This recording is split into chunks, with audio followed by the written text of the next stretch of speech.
Oh hey, how's it going? In today's video, I'm gonna show you how to build this planter box and this trellis all out of only 9 cedar fence pickets. As always, there are free plans for this entire thing in the description below, so go check that out. Spring is just around the corner, and I don't know about you guys, but I cannot wait for the warmer weather. So if you guys are gonna be selling these or building them for yourself, right now is the time to start making them. Please like this video and subscribe if you guys like this kind of stuff. It allows me to make more videos just like this, and we got a lot of stuff coming, a lot of really cool builds this spring. So let's stop standing around talking, and let's go ahead and get to building this thing. So first, we're going to get our table saw set up correctly. We want to get that blade just to where it's peeking over the top of the board. We're going to set this first cut to 1 3/4 of an inch, and we're going to make 3 passes on 2 of the fence pickets. And we're going to be using these for the legs and the top trim pieces. And the inspiration for the size of this planter box actually came from Who's the Boss YouTube channel. He's got a lot of great videos on cedar planters, so definitely go check that out. But I wanted to make this planter box specifically for things like cucumbers. You can also do peas, small tomato plants, other climbing, flowering vines. This isn't quite deep enough though to plant something like a full-size tomato plant. In the next video, I'm actually going to be putting out a much larger planter box, a lot deeper, and you'll be able to fit up to 3 full-size tomato plants in something like that. But this one is a lot smaller, so we're just going to stick to something like cucumbers. So we're going to take 2 of the 1 3/4 inch strips that we cut on the table saw, bring them over to the miter saw, and cut 8 pieces at 16 inches. This is going to be for the legs. Once we get the legs cut, we're going to take 4 of the untouched fence pickets. We're going to cut 4 pieces at 44 inches long, and these are going to make up the long sides of the planter box. I do like to take a sliver off the board just to give me a blank slate to work from. A lot of times those factory edges are not straight. This just ensures I get a perfect 90-degree angle and an accurate measurement.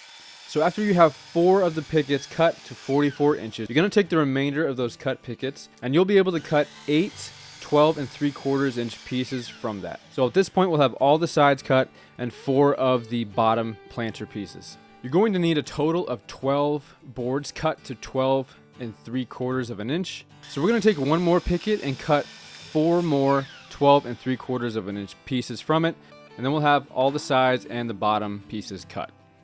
At this point, we should only have 2 of the 1 3/4 inch strips that we cut on the table saw, and we're going to take each of those strips and cut 2 pieces out of them to 43 inches. And this is going to make up the bottom ledge support for the box.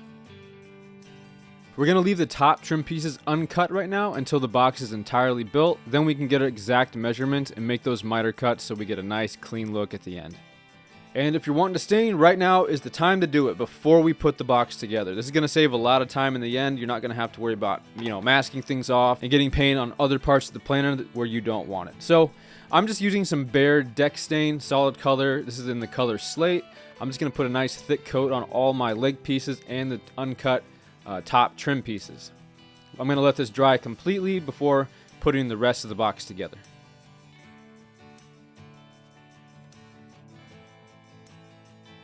So after all the paint was dry, I went to go put everything together with my brad nailer. When I fired it up though, it wouldn't shoot any nails, and there was a massive air leak coming out the back of it. So this thing was officially shot, and I had to pause the project to go get a new nail gun.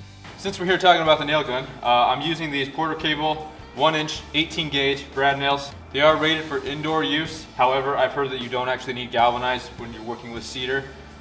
So I thought I'd go ahead and try it. We'll put it to the test and see if that's actually true. But anyways, I'm gonna run to the store, grab a new nail gun so we can keep going on this project, and then when I get back, we'll get it done. So after doing just a little bit of research, I found that the Bostitch 18 gauge brad nailer had a lot of really good reviews. I just needed something somewhat inexpensive and reliable. So this is the one I ended up going with.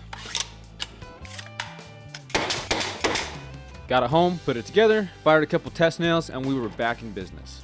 We're going to start by assembling the long sides of the box first. We're going to take 2 of our 44-inch pieces, take 2 of our leg pieces, and put them up flush against the edges of the boards using some Titebond 3 and about 2 to 3 brad nails per board. This is going to secure everything until the glue dries. Once you get those first 2 legs attached, it should look something like this. If any of this is confusing, don't forget there are free plans to this in the description below. You can look at the 3D models of this inside, and hopefully it'll clear any confusion you may have about building this. Now I'm going to take another leg piece and put it flush up against that first leg piece that we put on, looking something like this. flip it over, and do the exact same thing to the other side. I do make sure I run glue the entire length of the leg. This will ensure the two leg pieces don't come apart after sitting out in the sun or the rain for a long time. Exact same thing we did before, taking two of our 44-inch side pieces. We're going to take two of those leg pieces, tack them on there, flip it over, do the same thing on the other side. Take two more leg pieces, glue them, and nail them flush against the first leg pieces that we put on, and we'll have two of our long sides completely assembled.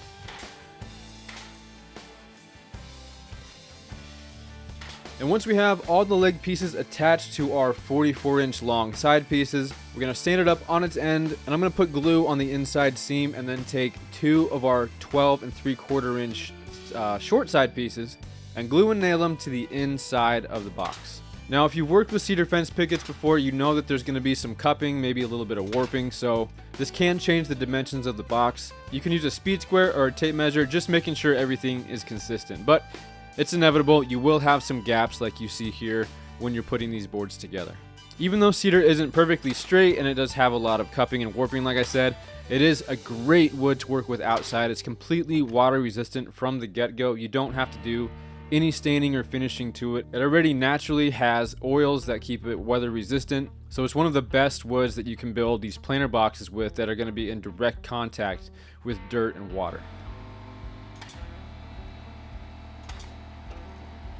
So now, as you can see, I'm just working my way around the box using glue and the brad nails to get everything put together.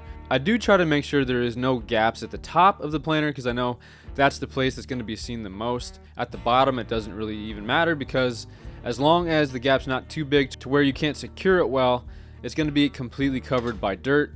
And if you stuck with me this far, congratulations, we now have all four sides of the planer box put together.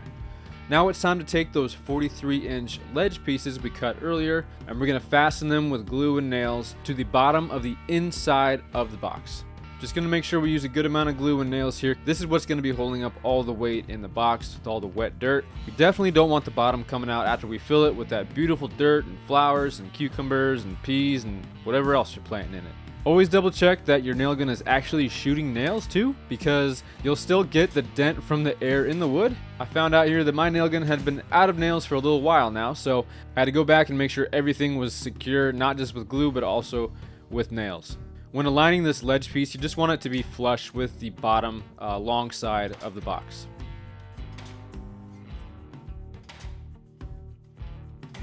And once we get the ledge piece fastened to one side, we're going to flip the box over and do the exact same thing to the other long side of the box.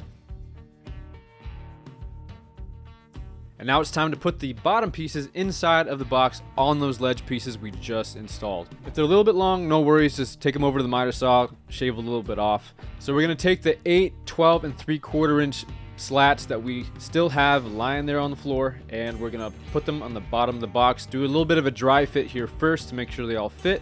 Once we get 7 of them in, you're gonna take the 8th one, you're gonna put it in. It's not gonna fit, so you're gonna measure the remaining gap that you have, take that last slat over to the table saw, cut it down to size, and it should fit perfectly.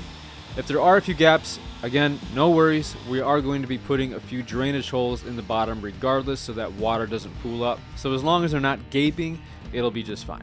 Once we've done a dry fit and they all work, we're going to drop some glue along the ledge, throw them all in there, and we're going to drive 2 to 3 brad nails per board along both sides of the box. Not thinking ahead like I should have, I went ahead and cut these fastener pieces that are going to go on the long sides of the planer box. This is going to keep both boards together and keep them from bowing separate from each other. However, you won't need to do this if you're going to add a trellis to the back side of the box. You will need a fastener piece for the front side of the box, but the back side, you're actually going to install a different piece. I'll show you that in just a couple minutes, but I forgot that I was going to do this, so I went ahead and fastened this to the side of the box. Not a big deal. It's just going to be a little bit different inside of the plans if you download those free plans I have in the description for you. Now that the box is entirely assembled, we're going to cut the trim pieces for the top so we can get those exact miter cuts. But other than that, a little tip I have is you're going to measure from left to right and just rotate the board over. This is going to make it so that you don't have to keep switching the saw blade back and forth. You can just keep that saw blade locked at 45 degrees. Take your measurement, mark it, and make your cut while rotating the board in between each cut.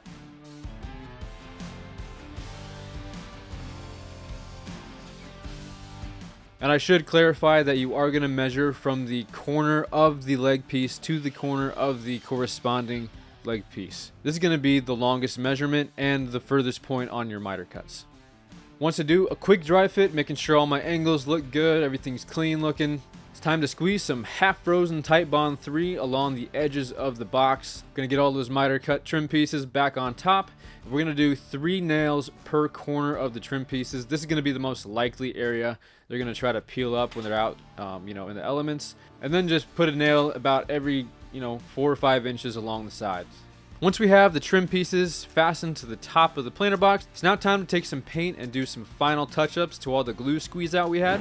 First, before I paint, I am going to take a 1/2-inch drill bit and drill probably 8 holes in the bottom here just for water drainage. So let's go ahead and do that first, and then we'll get to the painting. When I was done drilling, the foreman decided to come over and check the quality of my work, so I was trying to explain to him what exactly the plan was. He was pretty not happy with all the glue squeeze out, but I assured him that I'd be able to, cover it up with final paint touch-up, but, he's kind of hard to please, so you guys let me know in the comments if you think he's being a little too hard on me. Just gonna work my way around the whole box, get everything cleaned up and crispy looking, and now it's time to build the trellis portion of the box. So we're gonna build our trellis out of the 2 remaining cedar fence pickets. So first we're gonna take 1 picket, we're gonna set our table saw to 1 3/4 inch, and we're gonna rip it twice. That will give us 3 1 3/4 inch strips. This is gonna be for the 3 vertical trellis pieces. Okay, so the 8th fence picket we ripped down to 1 3/4 inches. We're gonna cut the height to 5 feet. I think that's plenty tall enough for backyard cucumbers. Also, if somebody wants to build this who's a little vertically challenged, like I am myself, you're not gonna be reaching up too high to try to harvest any fruit from the top. I really wanted to keep this build right at 9 fence pickets. I didn't want to have to go out and buy another one. You actually don't need to use a 9th board. You could just get away with 8 and just use string. A lot of people use string for the trellises in the back. I'm gonna go ahead and see what it looks like. I have this leftover piece, so we're gonna put it to use. I'm just gonna see how many 5/8 of an inch strips I can get from here. This is pretty bowed, but we're gonna see what we can do with it.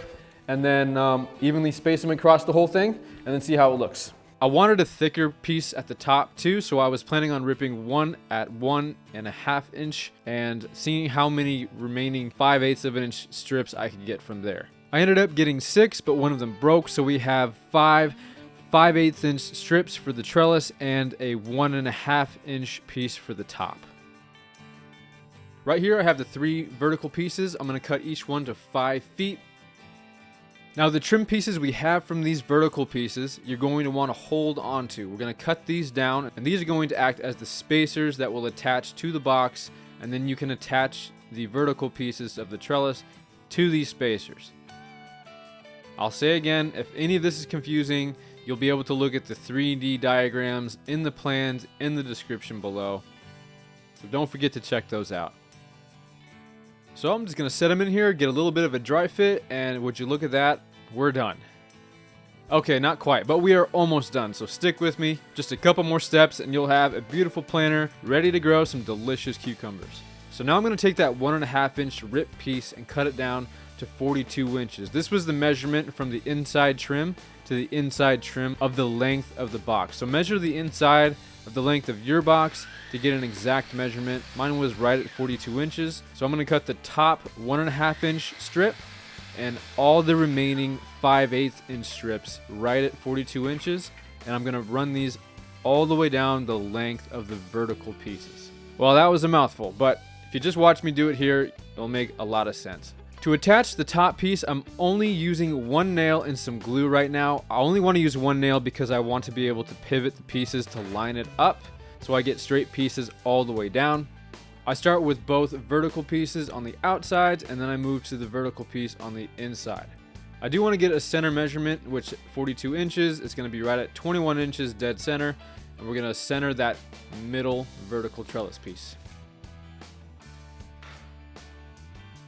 I wanted these thin strips to be spaced about 10 inches all the way down, so I cut a spacer block just from a piece of scrap to 9 3/4 inch. This was going to put it right at about 10 inches on center all the way down. This is a trellis that's going to be covered up with vines, so I did want it to look as nice as possible, but if the spacing was a little bit off, I wasn't going to be too concerned about it.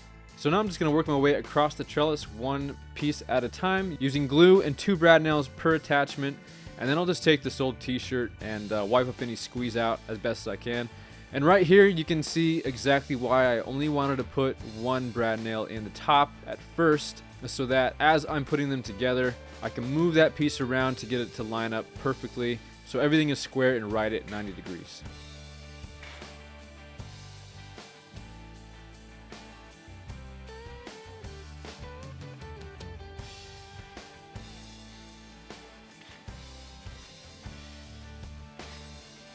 You remember that extra trim from the vertical trellis pieces I told you to hang on to? Now is the time to break them out. So we're going to cut each one down to about 8 inches, and we're going to glue and fasten them to the inside of the box.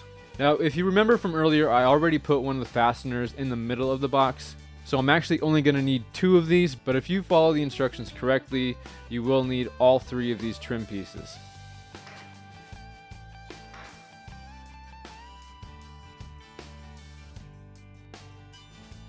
Now it's time for the great reveal to see if all my measuring and everything I was telling you to do earlier actually worked, and look at that. Perfect fit. Man, that never happens. But I'll take it when it does. So now that everything's in there and it's fitting great, we're going to take some Titebond 3 and do the exact same thing we've done this entire process. Glue it and nail it down. Don't be afraid to put a few extra nails here in the bottom. This is going to keep it from falling apart or breaking later on, and my goodness, out of nails again. This is getting out of hand. But anyways, knock yourself out here, put a lot of nails in. You definitely don't want this blowing over or getting so heavy with vines that it's going to fall over. And after this step, your planter box with your trellis is officially complete. Something like this is great for smaller plants like cucumbers that don't have such a deep root system, but full-size tomato plants are going to need something a little bit deeper. So I have a build video making one of those with more free plans coming out in just a few days, so make sure you subscribe so you don't miss that video. If you guys end up making one of these, take a picture of it, tag me on Instagram, and I'll share it on my story. I love reaching out and connecting with everybody who watches the videos. All right, that's it guys. Thanks so much for watching. If you like this video, I bet you'll like this one over here. Until next time, go build something cool, and we'll see you in the next video.